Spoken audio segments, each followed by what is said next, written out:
গর্ব যে আমি এত দামি, এত মূল্যবান, আমি এত সুন্দর। আমাকে কতজনে কতভাবে ডাকে। কেউ বলে হেম, হেম মানে সোনা, কাঞ্চন মানে সোনা, হাটাক মানে সোনা, বাবা কত নাম তার।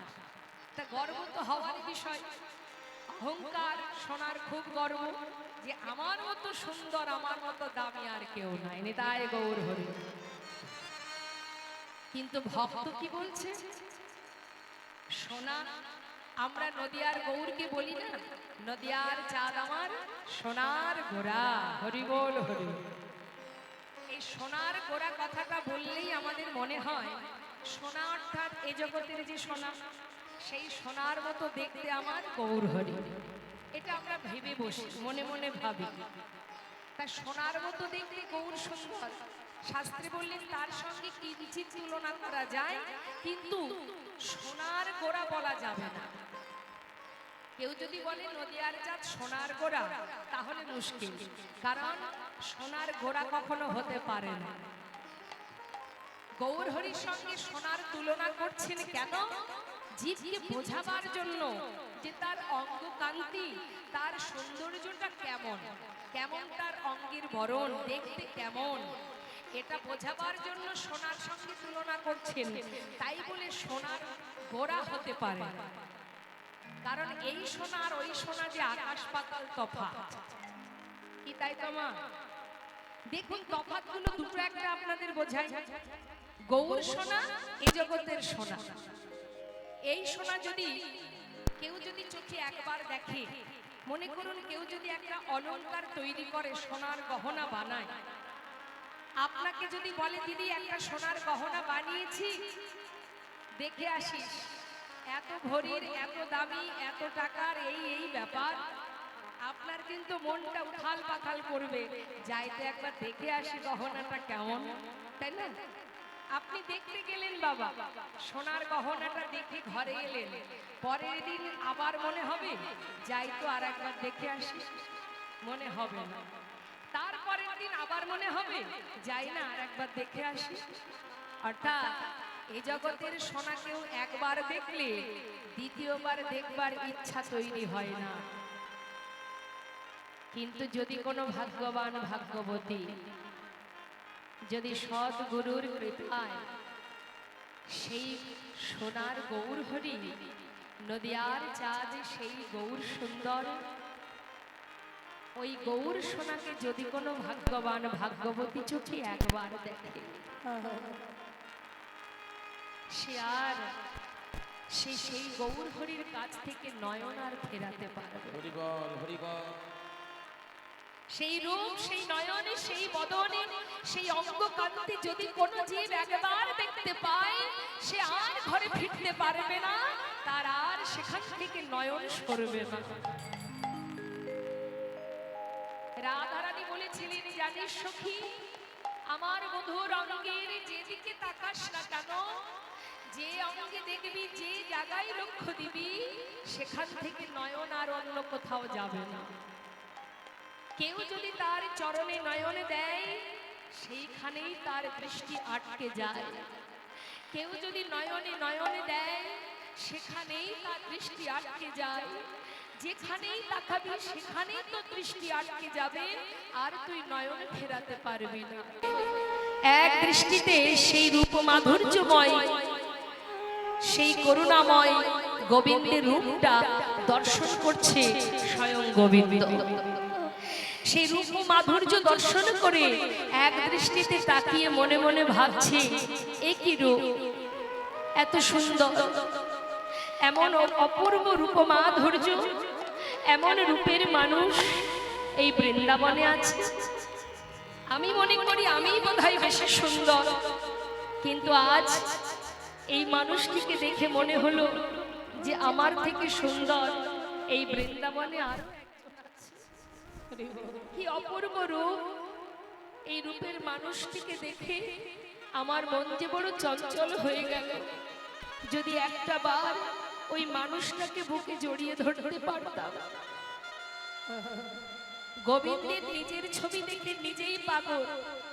ওই মানুষটাকে ধরার জন্য তিনি যখনই ছুটতে যাবে এমন সময় পিছন থেকে বিশাখা সখী হাতটা চেপে ধরেছে, চেপে ধরে বলছে, হে গোবিন্দ দাঁড়াও দাঁড়াও দাঁড়াও।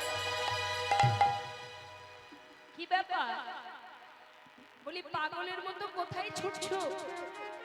বিশাখা, দেখুন বিশাখা একমাত্র পারে গোবিন্দকে স্পর্শ করতে। গোবিন্দকে স্পর্শ করতে কে? শুধুমাত্র বিশাখা সখী। বিশাখা সখী হাতটা চেপে ধরে বলছে, শ্যামনগর পাগলের মতো কোথায় যাচ্ছ? বিশাখা দেখো কি অপূর্ব সুন্দর, কি অপূর্ব রূপ।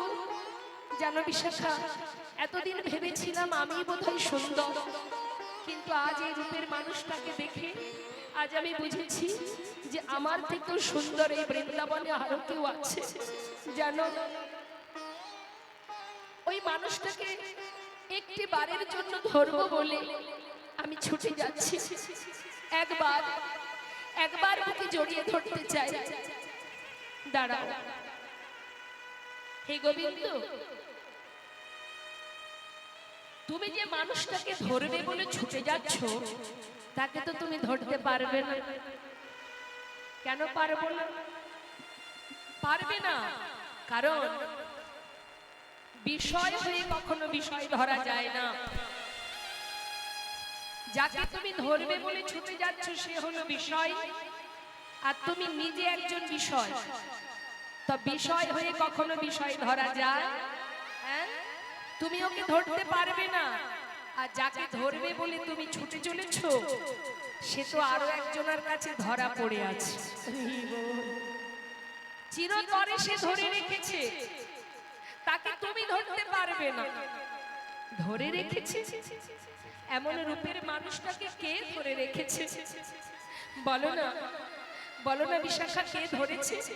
আমি একবার তার কাছে গিয়ে চোখের দেখা একবার দেখব, তারপরে আমি চলে আসব। গোবিন্দের কথা শুনে বিশাখা বলছে, আর কে?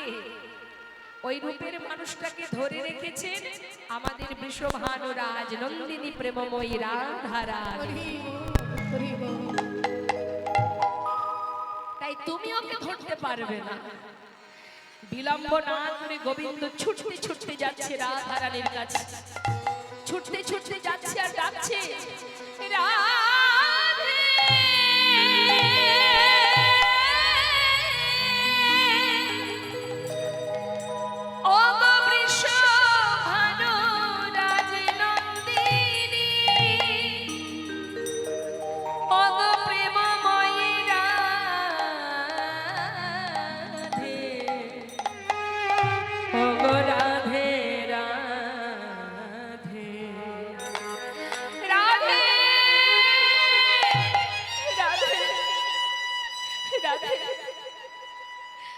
আমি বড় আশা নিয়ে এসেছি রাজা, তোমার কাছে আজ আমার বড় আশা।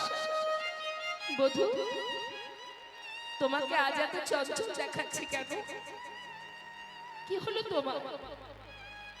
আর আমার কাছে এসেছো আশা নিয়ে? আমার তো কিছু নেই। যদি তুমি আমার কাছে কিছু চাও আমি দেব কি তোমায়? দেবার মতো তো আমার কাছে কিছু নেই, সবই তো আমি তোমায় দিয়ে দিয়েছি। তাহলে কি তোমার আশা?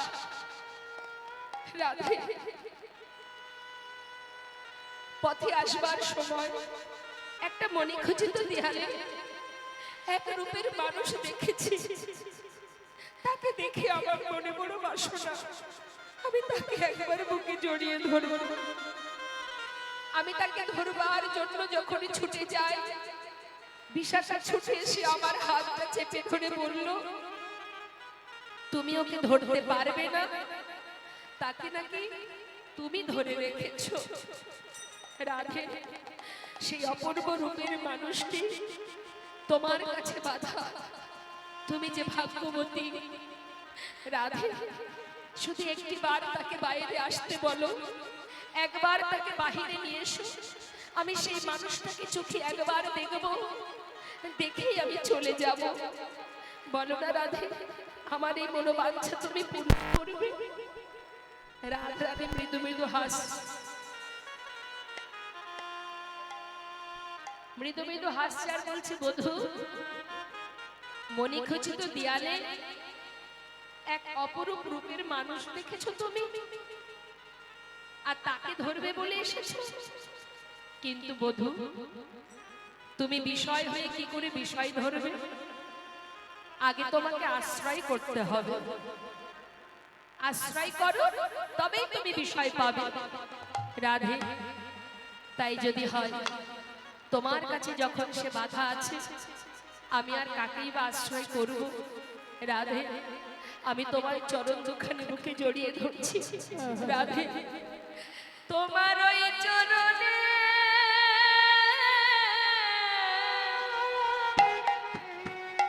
আমায় আশ্রয় দাও গো, তোমার ওই চরণে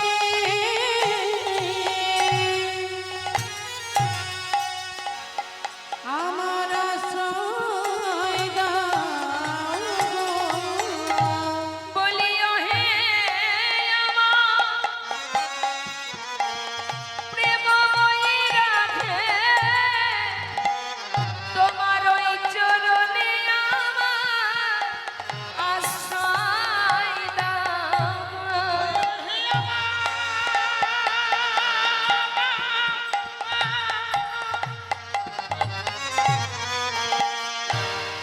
ওগো প্রেমময়ী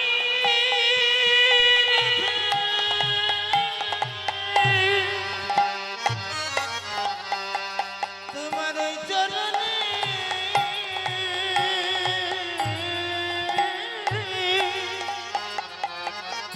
আমায় স্থান দাও গো। আমি আর কিছু চাই না ধনী, তোমার ওই চরণে আমায় আশ্রয় দাও গো। আমি আর কিছু চাই না ধনী, তোমার ওই চরণে মহান করো।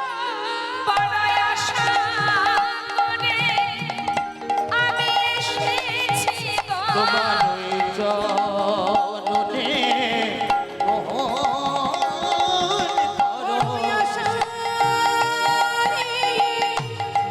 এসেছি গো। আমি আর কিছু চাই না ধনী। হরি বল, হরি বল, হরি বল, হরি বল, হরি বল। বড় আশা করে এসেছি গো। হরি বল, হরি বল, হরি বল। বড় আশা করে এসেছি গো। বড় আশা করে এসেছি গো। বড় আশা করে এসেছি গো। বড় আশা করে এসেছি। তোমার ওই চরণে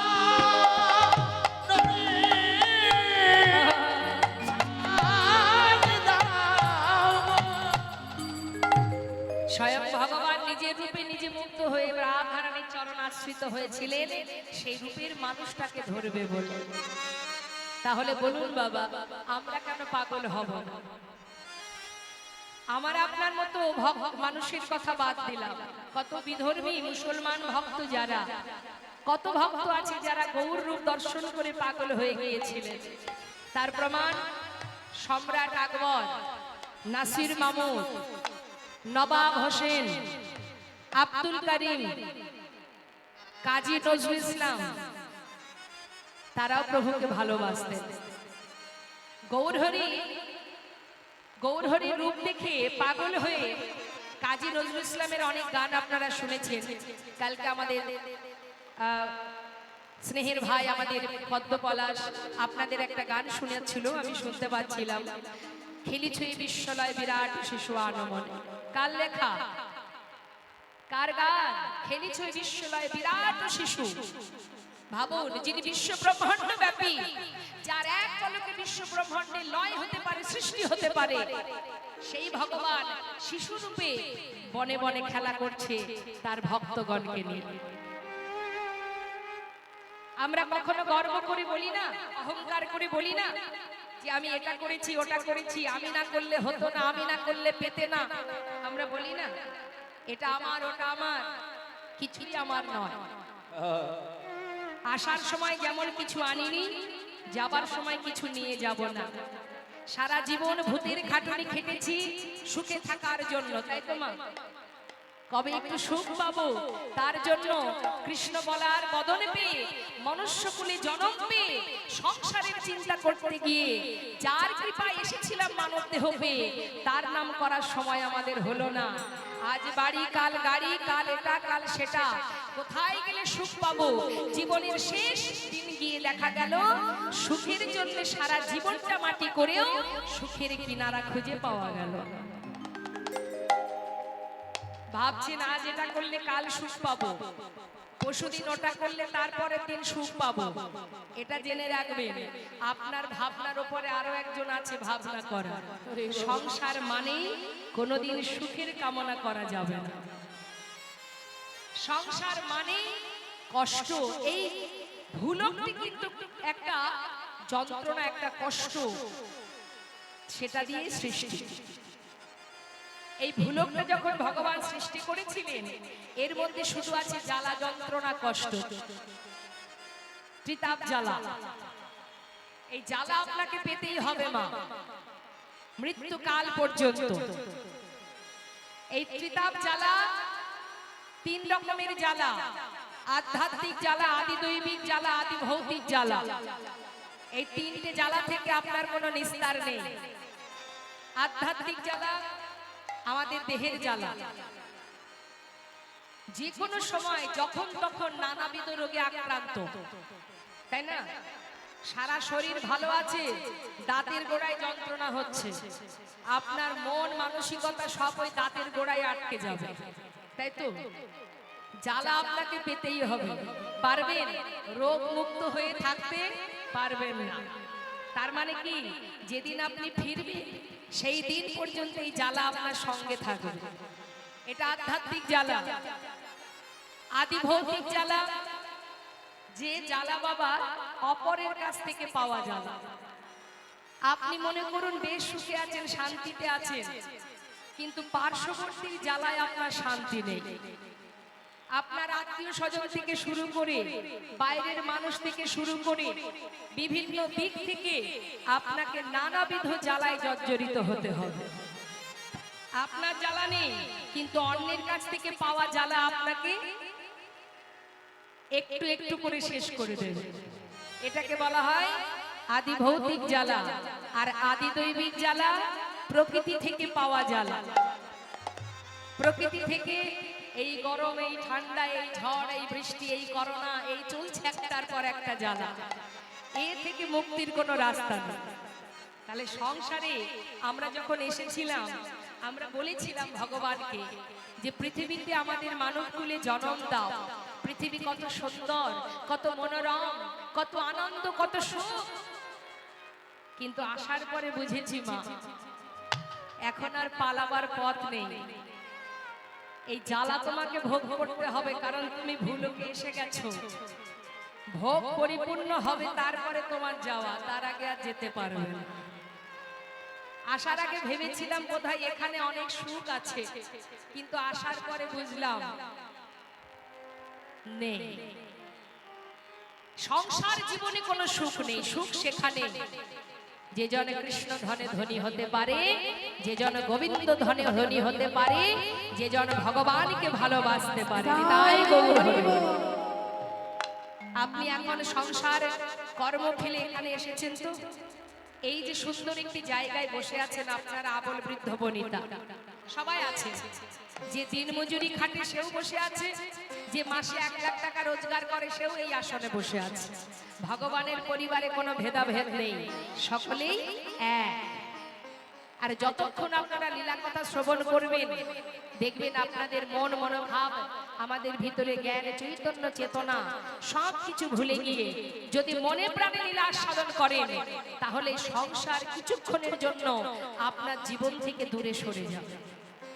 আর হরিনাম শুনলে, কৃষ্ণ নাম শ্রবণ করলে আপনার কিন্তু সংসার থেকে যদি কোনো কষ্ট পায় তাতে জ্বালা হয়, কিন্তু হরিনাম শ্রবণ করে যদি কোনো জীব দুফোঁটা নয়ন বাড়ি বরিশন করে তাতে জ্বালা হয় না, তাতে শান্তি হয়, তৃপ্তি হয়, আনন্দ হয়, জীবনের অনেক কষ্ট দূরীভূত হয়। তাই মাগো, সংসার বড় যন্ত্রণাদায়ক, এখানে কোনো সুখ নেই। নাম যদি সুখ যদি পেতে হয়, হরি নাম করো। যখনই ভিতরে কোনো কষ্ট কাজ করবে, প্রাণ ভরে হরি নাম করবেন, ভগবানের কাছে যাবেন, প্রভুর সম্মুখে বসে তার গুণ কীর্তন করবেন, তার সঙ্গে নিজের মনের কথা বলবেন, দেখবেন শান্তি পাবেন। তাহলে যাকে না দেখে ভালোবাসা যায়, ভরসা করা যায়, সেই হচ্ছে বিশ্ব ব্রহ্মাণ্ডের মালিক, আমাদের জগৎ পিতা। নিতাই গৌর হরি বল। তাই শুধু আমার আপনার মতো নয়, কত বিধর্মী, কত মুসলমান ভক্ত ভগবান বললেন, আমার কাছে তো কোনো জাত নেই, প্রত্যেকটি জীব আমার সন্তান, যেগুলোই জন্ম নিক না কেন, জন্ম হোক যথা তথা, কর্ম করো ভালো। তুমি যদি কর্মটা সঠিক করতে পারো, অবশ্যই তুমি ভগবত কৃপা লাভ করতে পারবে। তার প্রমাণ, একটা নোংরা জায়গাতেও যদি তুলসী বৃক্ষ জন্ম নেয়, সেই তুলসী পত্র দিয়ে ভগবানের সেবা হয়। কিন্তু অনেক যত্ন সহকারে যে ফুল ফোটানো হয়, গোলাপ ফুল, আর পাকের মধ্যে ফোটে কি পদ্ম ফুল। তাহলে একটা নোংরা জায়গা, একটা পচা পাকের মধ্যে জন্মালো পদ্ম, আর বাবুদের বাগানে ফুটলো গোলাপ। এই দুটো ফুলের মধ্যে কে পেয়েছে গোবিন্দ চরণ? জন্ম তোমার যেখানে হোক কোনো দুঃখ নেই, তোমার কর্ম যদি সঠিক থাকে, তোমার লক্ষ্য যদি সঠিক থাকে, আর কেউ তোমার পাশে থাকুক বা না থাকুক, ভগবান সদা সর্বদাই তোমার কাছে। তাই গৌর হরি। ভরসা যদি করতে হয়, নির্ভরশীল যদি হতে হয়, সংসারের প্রতি ভরসা করো না। নির্ভরশীল হতে গেলে একমাত্র গৌর চরণকে সার করো, তার চরণকে নিজের সম্পদ মনে করো, হরিনাম সার করো, আর কিছু করতে হবে না। কৃত্যে যথায়তে বিষ্ণু ত্রেতায় যজ্জতে মোক্ষ, তারপরে পরিচর্যং কলো তদ্ধরি সংকীর্তন। নাম ছাড়া কলিজীবের নাহি আর ধর্ম, সর্বধর্ম সার নামেই শাস্ত্র বল। নামেই মুক্তি, নামেই উদ্ধার। জেনে রাখবেন, নাম ছাড়া আমাদের আর উদ্ধারের কোনো রাস্তা নেই। হরিনাম তো করাই যায়। রাধারানী আয়ানের ধরণী হয়ে কর্ম করেছে, রন্ধন করেছে, মন দিয়েছিল গোবিন্দের কাছে, সদা সর্বদাই তার মনে একজনই বসেছিলেন, অনাদি আদি গোবিন্দ। তাই তুমিও কর্ম করো, রন্ধন করো, সংসার করো, ছেলে মেয়ের ভবিষ্যৎ তৈরি করো, সবই করো, এগুলো তোমার দায়িত্ব, কিন্তু মনটা দিও না। মন যদি দিতে হয়, সঁপে দাও গোবিন্দ চরণে। নিতাই গৌর হরি। তাহলে একসঙ্গে দুটো কাজ, কৃষ্ণ ভজন, সংসারের প্রতি দায়িত্ব কর্তব্য, দুটোই পালন হবে। তাই আজ প্রেমময়ীর আহা করুণাময় গৌর হরি, তিনি অপূর্ব মধ্যাহ্নকালীন সময় জেনে, সেই অপূর্ব সময় দেখে রাধার কথা মনে পড়ে গেছে, রাধা ভাবে বিভোর হয়ে সেই ভাব প্রকাশ করছেন। মহাজন বললেন, এই জগতের সোনা আর গৌর সোনার তুলনা হয় না। এই জগতের সোনা কারোর ঘরে থাকলে তার ভিতরে অহংকার জন্মায়। কারোর ঘরে যদি একটু সোনা বেশি থাকে, তার ভিতরে অহংকার জন্মায়, আমার এই আছে ওই আছে। হ্যাঁ, ভিতরে ভিতরে অহংকার। অহংকার শুধুমাত্র অর্থে হয় না মা, অহংকার বিভিন্ন কারণে হয়। পাণ্ডিত্যের অহংকার হয়, রূপের অহংকার হয়, তাই না বাবা? আবার ধন সম্পদের অহংকার হয়। কিন্তু জেনে রাখবেন, বস বস বস বস বস বস।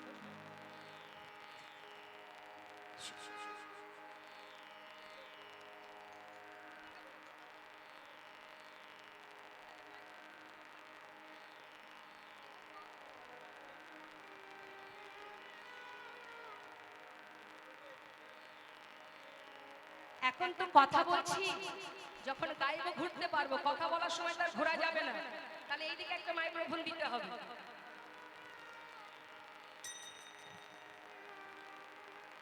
বুঝতে পারছি অসুবিধা হয়, মাইকেল ভাই যদি একটা স্ট্যান্ড থাকে এখানে দিতে পারে, তাহলে একটু ঘুরে ফিরে কথা বলতে পারবো। এইদিকে একটা স্ট্যান্ড থাকলে দাও। আস্তে ও মা, কি হয়েছে? মায়ের কি হলো? ওই মায়ের কি হয়েছে? তো মা বৈষ্ণব বললেন, এই জগতে সোনা ঘরে থাকলে অহংকার জন্মায়, আর যদি গৌর সোনা কারোর ঘরে থাকে সে কি হয়? মহাজন শাস্ত্রে বললেন, গৌর সোনা কারোর ঘরে থাকলে সে যে পথের কাঙা,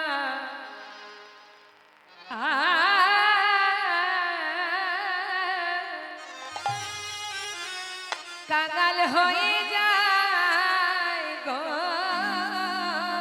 সে যে পথের কাঙাল, পথের কাঙাল হয়ে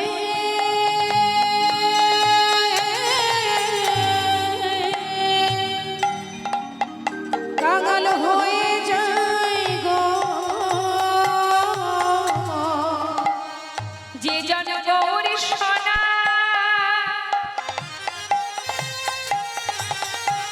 ভালোবাসিতে জানে, সে জন পথের কাঙাল, কাঙাল হয়ে যায় গো। যেদিন আমার গৌর সোনা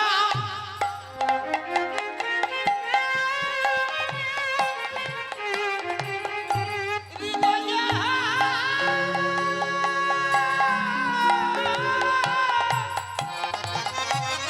হৃদয়ে ধরে রাখিতে জানে, যে পথের কাঙাল হয়ে যায় না। যে জন গৌর সোনা হৃদয়ে ধরে রাখিতে জানে, যে জন গৌর ভালোবাসে সে দেখবেন দিনে দিনে সংসারের মোহমায়া একটু একটু করে ত্যাগ হয়ে যায়।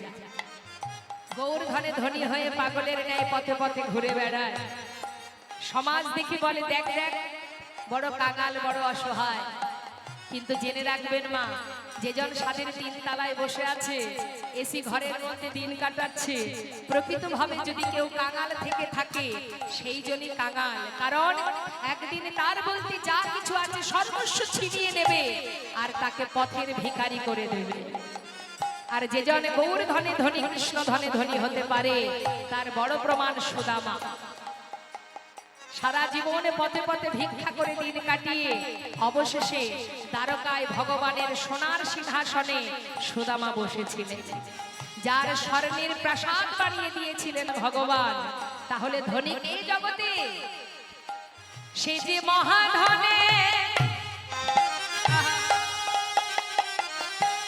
ধনী হয় গো। সে যে পথে পথে কেঁদে বেড়ায়, যে মহা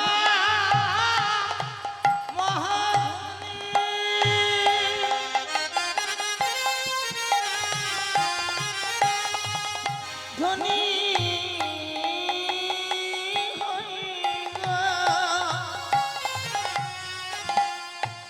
সে যে পথে পথে কেঁদে কেঁদে বেড়ায়। বলে গৌরী কৃপা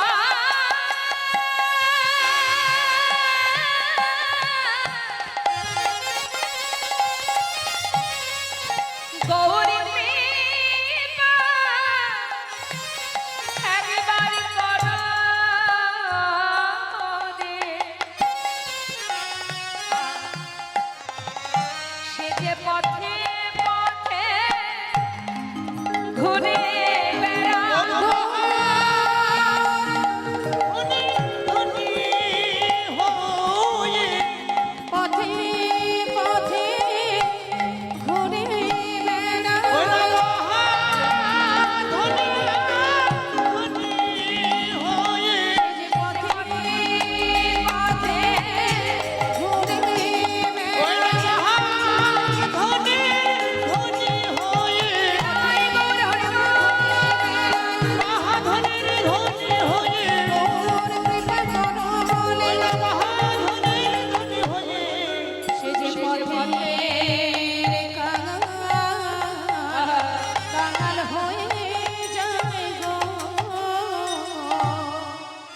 মুরারি। তাই শাস্ত্রী মহাজন বললেন, এ জগতে সোনার সঙ্গে গৌর সোনার তুলনা হয় না। হেমশয়ে অতি গোরা সুমধুর হাসথরা, জগজন নয়ন আনন্দ। আহা জগজন নয়ন আনন্দ। ওই না জগজনা আজ নয়ন আনন্দ। সে যে জগজনা নয়ন আনন্দ। জগজানন নয়নানন্দ। যারে দেখলে প্রাণে হয় আনন্দ, সে যে জগজনা নয়ন আনন্দ। যারে দেখলে প্রাণে হয় আনন্দ, জগজানন নয়নানন্দ। জগজনা ওই না নয়ন আনন্দ। ওই না জগজনা নয়ন আনন্দ। পিরিতি মুরতি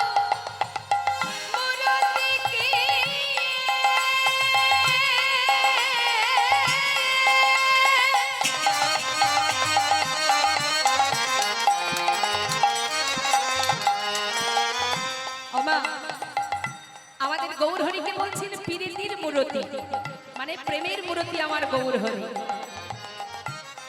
ওরে নাগরী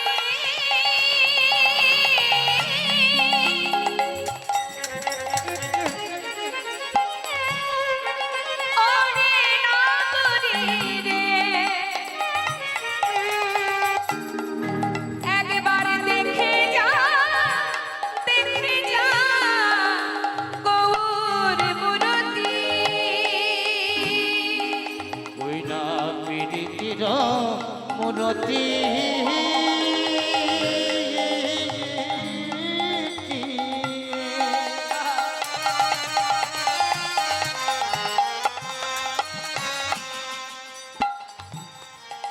ওরে সজনীরা,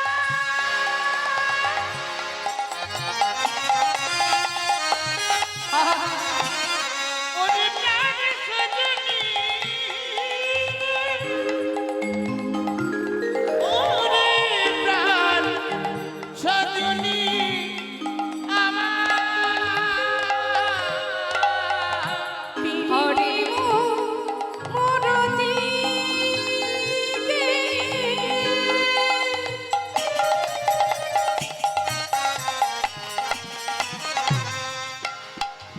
রূপ স্বরূপ ধর। ওই ছানা পতি অঙ্গব। ওই ছানা, ওই ছানা, পতি অঙ্গবদ্ধ। দেখো দেখো আমার প্রেমের মূরতি। ওই দেখো দেখো আমার প্রেমের মূরতি। যারে দেখলে প্রাণে হয় গো ভক্তি, দেখো দেখো প্রেমের মূরতি। যারে দেখিলে প্রাণে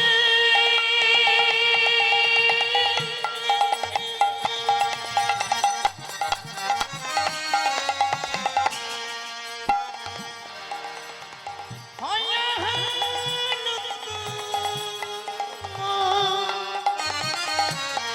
ওই না দেখো দেখো আমার প্রেমের যারে মূরতি। দেখলে প্রাণে হয় গো ভক্তি, দেখো দেখো আমার প্রেমের মূরতি। যার দেখলে প্রাণে হয় গো ওই ভক্তি। না দেখো দেখো আমার প্রেমের মূরতি।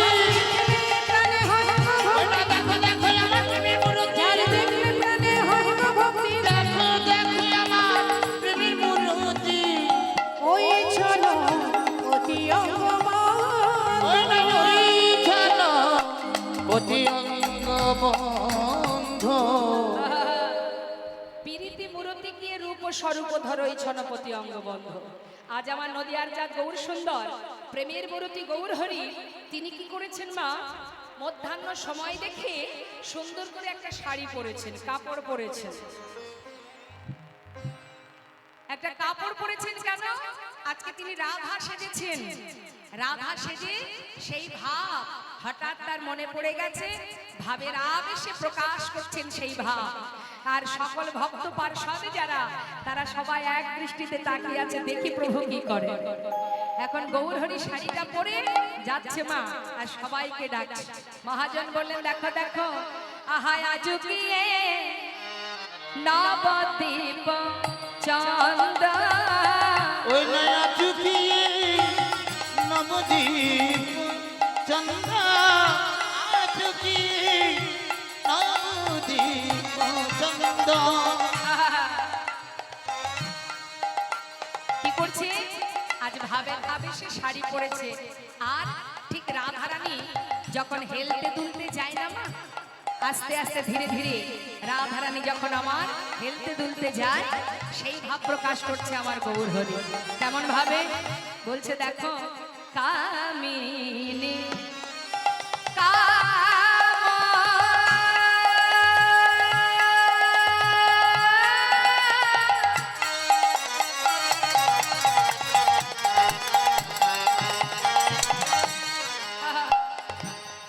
কামিনী মানে রাধারানী, ওই দেখো কামিনী কাম,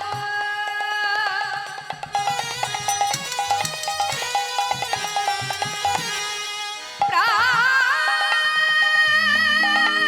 সজনী রে,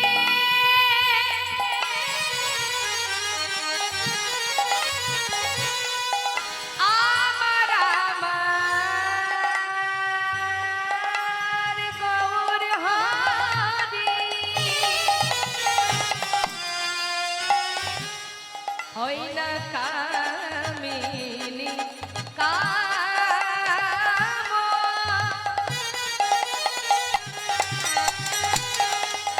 কলিত তুচ্ছ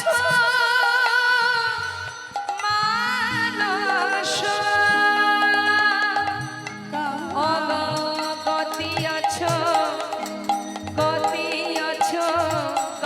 জীবন্ত,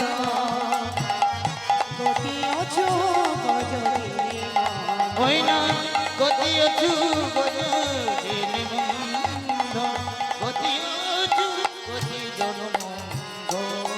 সেজেছে কামিনী, সেজেছে কিশোরী, সেজেছে কিশোরী, সেজেছে কিশোরী, ভাবনিধি গৌরহরি, সেজেছে কিশোরী, ভাবনিধি গৌরহরি, সেজেছে কিশোরী, ভাবনিধি গৌরহরি, সেজেছে কিশোরী, ভাবনিধি গৌরহরি, সেজেছে কিশোরী, মধ্যাহ্ন সময় জানি সেজেছে কিশোরী, মধ্যাহ্ন সময় জানি সেজেছে কিশোরী, মধ্যাহ্ন সময় জানি না জানি কোন ভাবের উদয়, নাই গৌরহরি ভাবের উদয়, সেজেছে কিশোরী, ভাবির উদয়, সেজেছে কিশোরী, ভাবির উদয়, সেজেছে কিশোরী, সেজেছে কিশোরী। আহা গতি অছ গজজিনি মন্দ, গতি অছু গজজিনি মন্দ। ওই না গতি অচু গজ জীবন্ধ, গতি অচু গজ জীবন্ধ।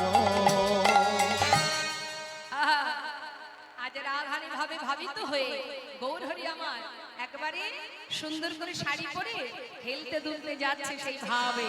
মহাজন বললেন, দেখো দেখো, মাঝ দিনহি পুনা,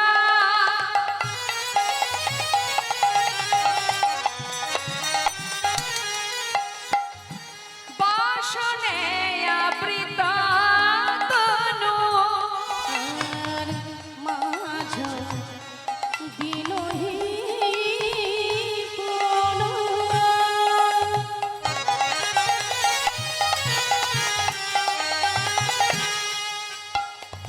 বসনে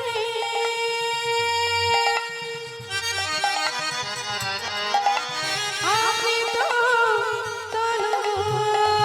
ওমা, বসনে আবৃত মানে বসন দ্বারা নিজের দেহটাকে সুন্দর করে ঢেকে নিয়ে মুখে কি বলছে? বলছে, कहतहि पूजब सो, कहतहि कहतहि पूजिब सो,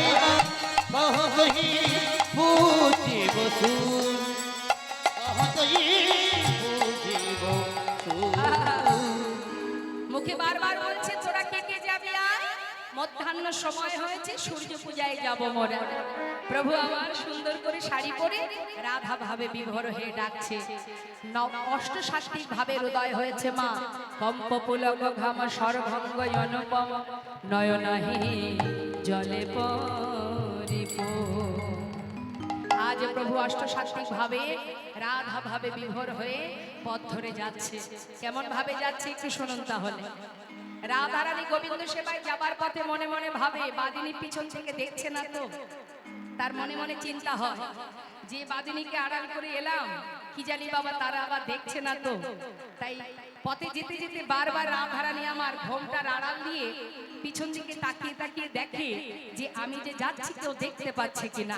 তার সেই ভাবটা আজ আমার গৌরহরি প্রকাশ করছে কেমন ভাবে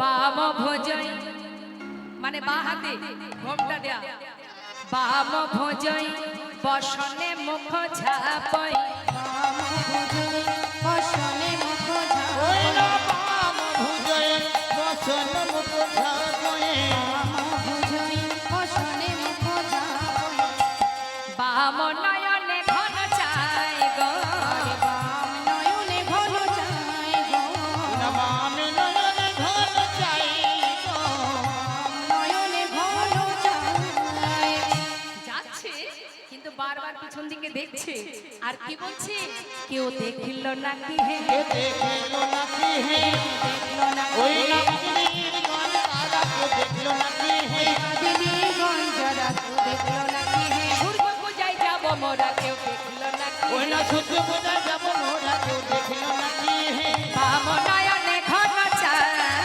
বামে নয়নে ঘন চাই চাই গো বামে নয়নে ঘন চাই চাই গো বামে নয়নে ঘন চাই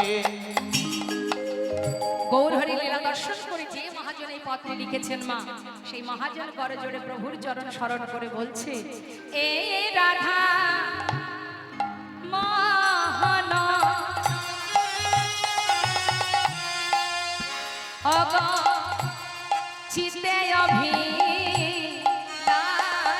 আহামরি হে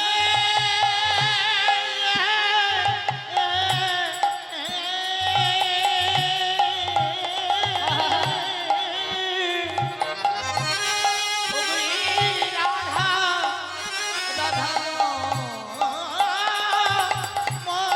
মোহন ওই নাচিতে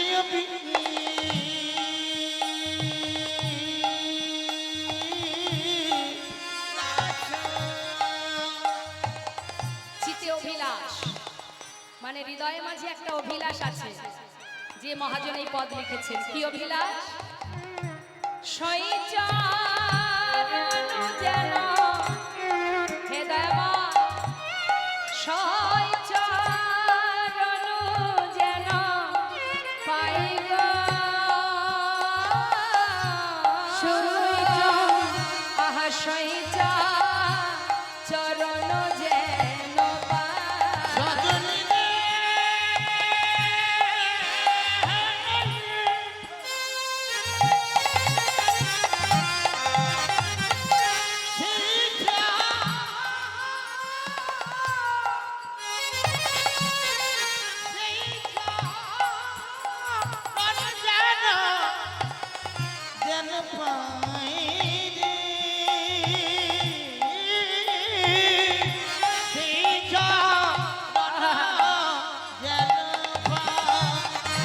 চরণ সেবা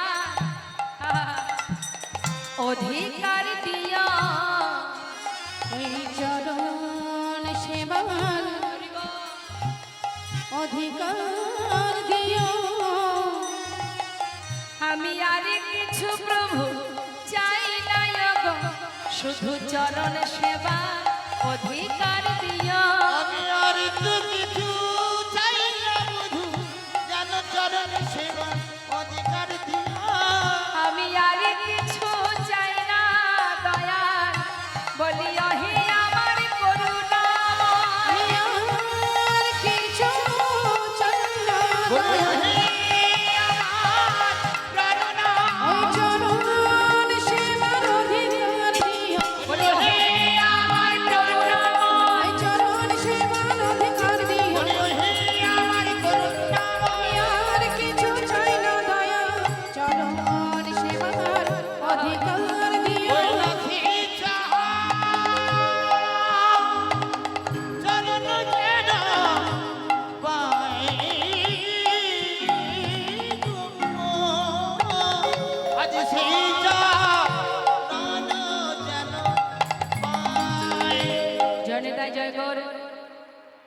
পদাবলী দিয়ে গৌর কথা শ্রবণ করলাম।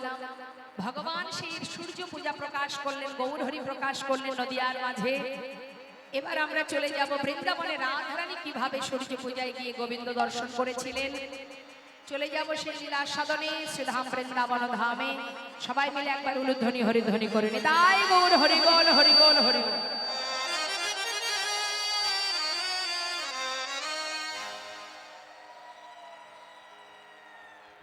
রাধে রাধে, চলো চলো চলে যা।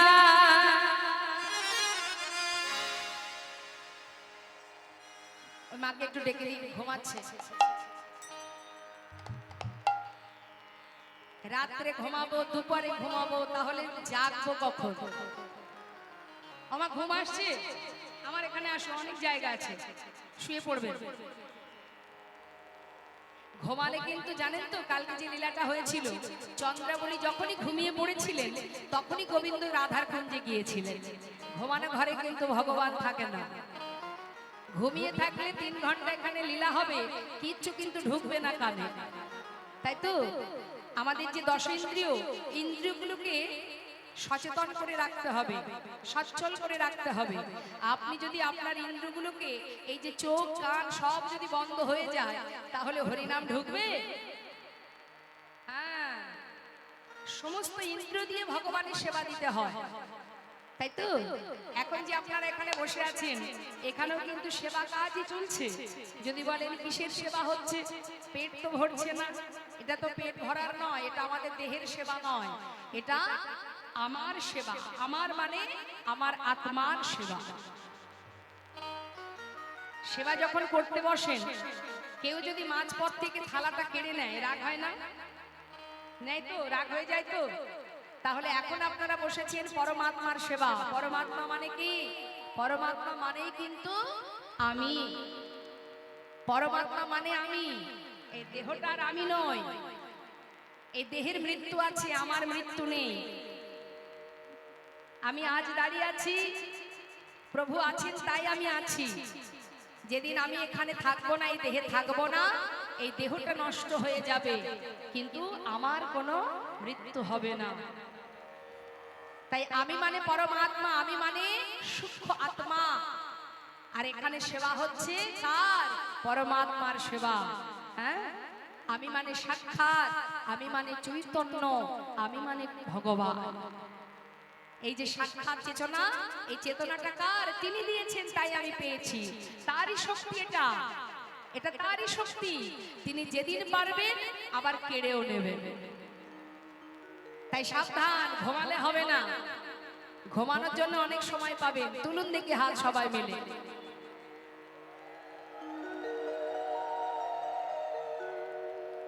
চলো চলো চলে যা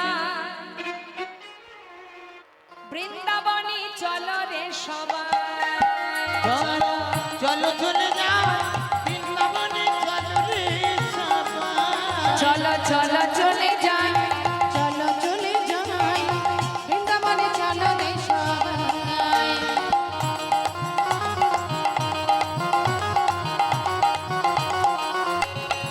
রাধে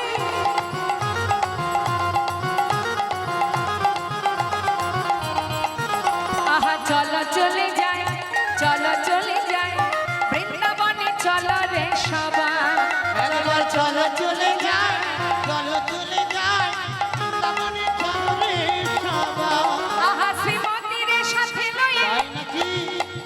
শ্রীমতীর সাথে লয়ে হোলি খেলেছে খেলায়। চলো চলে যাই বৃন্দাবনে, চলো রে সবাই। চলো চলে যাই বৃন্দাবনে, চলো রে সবাই।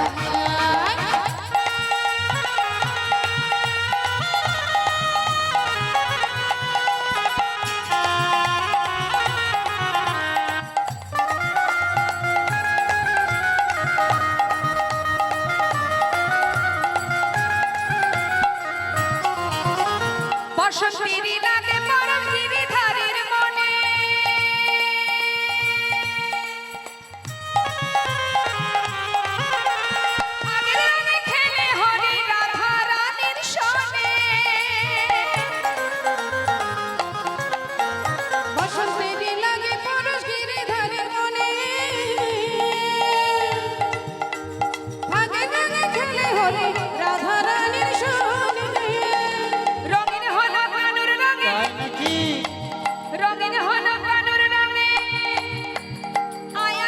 চলো নিতাই চলো চলে যাই বৃন্দাবনে চলো রে সবাই। চলো চলো চলে যাই বৃন্দাবনে চলো রে সবাই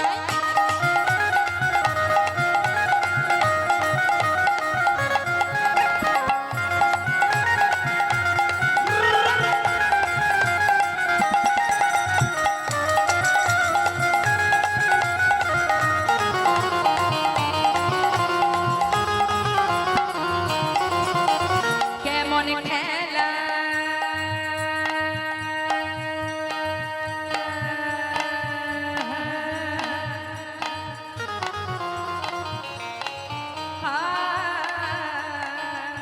কেমন খেলা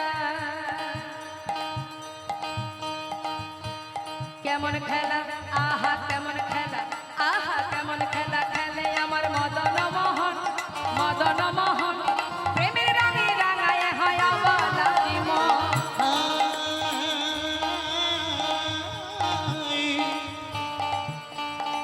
কেমন খেলা